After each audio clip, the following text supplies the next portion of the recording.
तो पूरे देश के हरमन प्यारे लीडर और पंजाब के मुख्यमंत्री सरदार भगवंत मान जी, हमारे सभी मिनिस्टर्स, एमएलए साहिबान, एमपी साहिबान और हम सबको आशीर्वाद देने के लिए यहाँ पर पधारी संत संगत, संत समाज से जाने माने संत पूरे पंजाब से, देश से आए हुए हैं, आप सबको मैं नमस्कार करता हूँ। मैं अभी थोड़ी देर पहले सीएम साहब के साथ खुरालगढ़ साहब की पवित्र धरती पर, तपस्थली पर गया। मैं उस जगह पे खड़ा था जहाँ पर श्री गुरु रविदास जी के चरणों से गंगा प्रवाहित हुई। मैंने वो जगह के दर्शन किए, उस चाकी के पाठ के दर्शन किए, जिसके ऊपर, जिसके कण कण पे गुरु साहब का आशीर्वाद था। और ऐसा आशीर्वाद था कि राजा की किसी सजा के सामने वो चाक खुद चल पड़ा। मैं सोच रहा था कि आज मैं जिस धरती पे खड़ा हूं, मुझे जिस धरती पे खड़े होने का सौभाग्य मिला है, ये इतनी महान तपस्थली है, इतनी महान साधना स्थली है कि यहां आना अपने आप में एक बहुत बड़े सौभाग्य की बात है। मैं बहुत सौभाग्यशाली मानता हूं कि मुझे इस मिट्टी में आने का मौका मिला, इस धरती पे आके खड़े होने का मौका मिला। आज जब सरकार श्री गुरु रविदास जी की 650वीं जयंती के 1 साल के कार्यक्रमों की शुरुआत कर रही है, तो मैं जरूर कहना चाहूंगा कि श्री गुरु रविदास जी हमारे लिए केवल एक जयंती मनाने या किसी मंच पे भाषण देने के विचार के रूप में हमारे बीच में नहीं आए थे।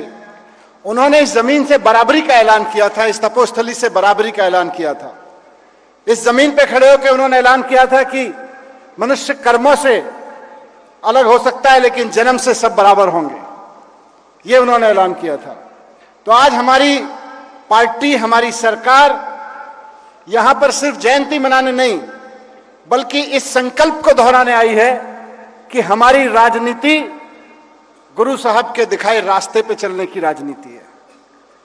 आज पूरी सरकार यहां पे बैठी है सर नवा के, तो इसलिए बैठी है कि हमारी सरकार गुरु साहब के दिखाए रास्ते पे सरकार चला रही है।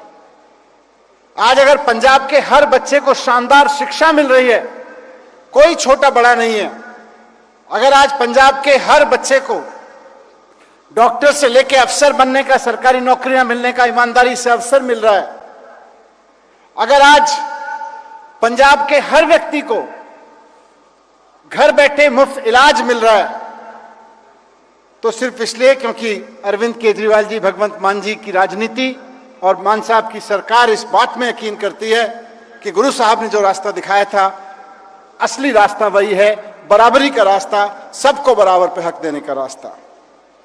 तो आज मैं जब यहां आया हूं तो बहुत श्रद्धा के साथ उस याद को, उस विचार को जो बराबरी के ऐलान से शुरू हुआ और 650 साल में हम उसको याद कर रहे हैं, उस अवसर पर मुझे यहां बड़ा सौभाग्यशाली मान रहा हूं मैं अपने आप को।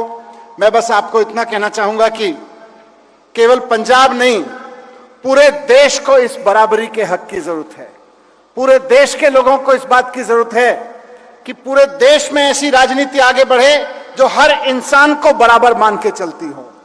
पूरे देश में ऐसी सरकार की जरूरत है जो किसी मुख्यमंत्री और प्रधानमंत्री के दोस्तों की और उनके करीबियों की नहीं, बल्कि हर आदमी को बराबर मौका देने में यकीन रखती हो। यहां से आप सब संकल्प लेके जाएं कि हम इस देश में ऐसी राजनीति और ऐसी ही सरकार को आगे बढ़ाएंगे, ऐसी ही सरकार को आगे बनाएंगे। आप सब ने वोट दिया तो आज सरकार बनी है, आप सबका हौसला मिलता रहेगा तो ये सरकार ऐसे ही काम करती रहेगी। बहुत बहुत धन्यवाद आप सबका। जो बोले सो निर्भय, धन धन सत्य। बहुत बहुत धन्यवाद।